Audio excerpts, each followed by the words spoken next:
Hi friends, welcome to my channel. ఈరోజు మనము Ugadi special నేతి పక్షాలు తయారు చేద్దామండి. దానికి కావాల్సిన పదార్థాలు తయారు చేస్తూ చెప్తాను. ఇదిగోండి, ముందుగా పచ్చెనగపప్పు 1.5 గ్లాస్ తీసుకున్నానండి. అంటే నేను ఒక 1.5 అవర్ అలాగా నానబెట్టేసుకుంటున్నాను. అంటే మనకు కొంచెము ఫాస్ట్గా అవుతాయని చెప్పేసి. ఇదిగోండి, బాగా కడిగేసి ఒక 2 సార్లు వాటర్ పోసేసి పక్కన పెట్టేసేసుకుంటున్నానండి. ఇంకా ఇదిగోండి, 1.5 అవర్ తర్వాత కుక్కర్ తీసుకొని అందులో ఈ పప్పు మొత్తం వేసేస్తున్నాను. పప్పు మునిగే వరకు అంటే 3 గ్లాసెస్ వరకు వాటర్ తీసుకుంటున్నానండి. ఇందులో వాటర్తో పాటు 1 స్పూన్ వరకు నెయ్యి యాడ్ చేసేసి కుక్కర్ మూత పెట్టేసి 3 విజిల్స్ వచ్చే వరకు మనము వెయిట్ చేద్దామండి. అంటే మనము పప్పు నానపెట్టాం కాబట్టి 3 విజిల్స్ సరిపోతాయి. ఇప్పుడు ఒక ప్లేట్ తీసుకొని అందులో 1.5 కప్పు వరకు మైదా తీసుకుంటున్నానండి. అదేవిధంగా ఒక 1/2 కప్ వచ్చేసి గోధుమ పిండి తీసుకుంటున్నాను. వీటితో పాటు ఒక 1/2 స్పూన్ వచ్చేసి సాల్టు, ఒక 2 టేబుల్ స్పూన్ల వరకు గీ కూడా యాడ్ చేస్తున్నానండి. గీ మొత్తము పిండికి పట్టే విధంగా బాగా కలుపుకోవాలండి. ఇదిగోండి, ఈ విధంగా కలిపిన తర్వాత వాటర్ని ఒక్కసారిగా కాకుండా కొద్దిగా వేస్తూ పిండిని కలుపుకోవాలి. పిండి మరీ గట్టిగా కాకుండా, అంటే చపాతీ పిండిలా కాకుండా కాస్త పూరి పిండి కలిపినట్టుగా కొంచెము మెత్తగా జారుడుగా కలుపుకోవాలండి. ఇప్పుడు ఒక 2 టేబుల్ స్పూన్లు ఆయిల్ తీసుకుంటున్నానండి. మీరు ఆయిల్ ప్లేస్లో గీ కూడా తీసుకోవచ్చు. కాస్త ఆయిల్ వేసిన తర్వాత మొత్తము ఒకసారి కలిపేసేసి మూత పెట్టేసి ఒక 1/2 అవర్ నుంచి లేదా 1 అవర్ మనము పక్కన పెట్టుకోవాలండి. అప్పుడు పిండి బాగా మెత్తపడుతుంది. ఇదిగోండి, ఎండు కొబ్బరిని కాస్త తురిమి పక్కన పెట్టుకుందాము. లేదంటే మిక్సీ కూడా వేసుకోవచ్చు. అదేవిధంగా బెల్లం కూడా తురిమి పక్కన పెట్టుకోవాలి. ఇదిగోండి, కుక్కర్ కూడా ఆవిరి మొత్తము పోయింది. మనకు చూడండి, పచ్చెనగపప్పు ఎంత బాగా మెత్తగా ఉడికిపోయిందో. ఇప్పుడు మనము రంధ్రాల గిన్నెలో వార్ చేద్దామండి. ఇదిగోండి, రంధ్రాల గిన్నెలో వార్ చేశాను. వాటర్ మొత్తము తీసేసానండి. మనకి ఇలా డ్రైగా అయిపోవాలి. చిన్నగా కట్ చేసిన ఎండు కొబ్బరిని మిక్సీలో వేసేసి మెత్తని పౌడర్ లాగా చేసేసుకుందామండి. వీటితో పాటు మనము ఇలాచీ కూడా వేసేసి గ్రైండ్ చేద్దాము. ఇదిగోండి, ఇప్పుడు పప్పుని కూడా మిక్సీలోనే వేసేసి పప్పుతో పాటు కొద్దిగా బెల్లం కూడా యాడ్ చేస్తూ కొద్దిగా వేస్తూ మనము మిక్సీ పట్టేద్దామండి. ఒకేసారిగా వేయకుండా మనము బెల్లం కూడా వేస్తున్నాం కదా, అందుకనేసి మరీ మెత్తగా కాకుండా కొంచెం కచ్చాపచ్చగా ఉండేటట్లుగా మనము మిక్సీ పట్టుకోవాలండి. అంటే నేను బెల్లం కూడా ముందే తురుము పెట్టేసుకున్నాను కూడా, అది కూడా వేస్తున్నానండి.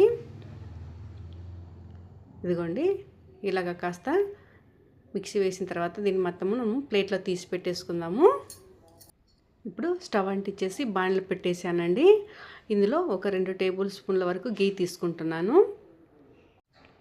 ఇదిగోండి, ఇప్పుడు మనము ముందుగా పట్టినటువంటి పూర్ణం ఉంది కదా, అది ఈ నేతిలో వేసేసి మనము లో మీడియంలో ఉంచేసి మొత్తము కలుపుతూ వేగనివ్వాలండి.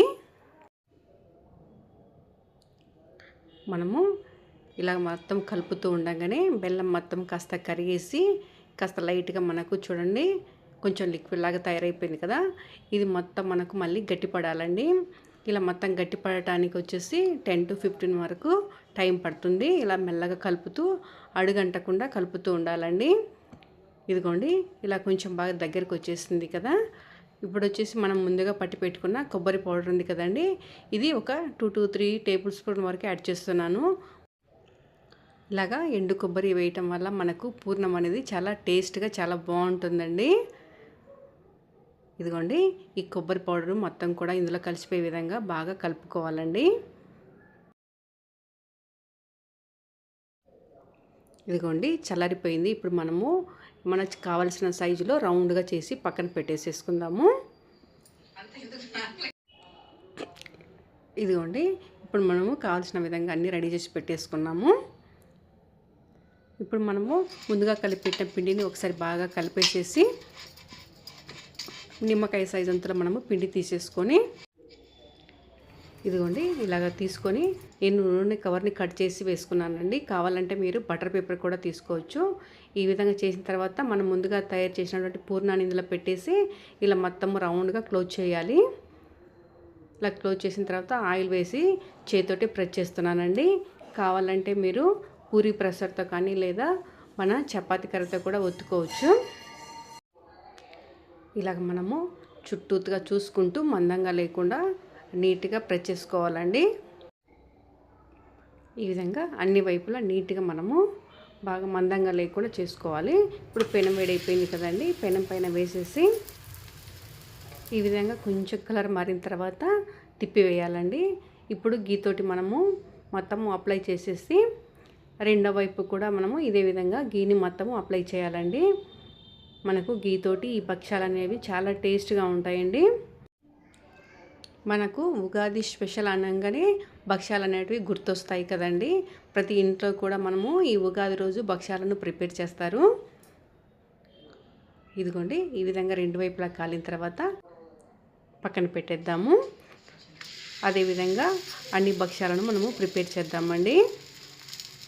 ఈ విధంగా మనము వేడివేడిగా భక్ష్యాలు వేసిస్తే పిల్లలు కూడా చాలా ఇష్టంగా తింటారండి. చాలా టేస్ట్ కూడా చాలా బాగుంటాయి. ఈ భక్ష్యాలు మనము మీడియం టు లో తగ్గించుకుంటూ గ్యాస్ని రెండు వైపులా బాగా కాలే విధంగా కాల్చుకోవాలండి. నెయ్యి వద్దనుకున్న వాళ్ళు ఆయిల్తో కూడా కాల్చుకోవచ్చు అండి, చాలా బాగుంటాయి. ఇదిగోండి మన భక్ష్యాలు మొత్తం ఇలాగా రెడీ అయిపోయాయి. ఇంకా ప్లేట్లో సర్వ్ చేద్దామండి. ఇదిగోండి భక్ష్యాలు మొత్తము రెడీ చేసి పెట్టేశాను. వేడివేడిగా చాలా చాలా బాగుంటాయండి.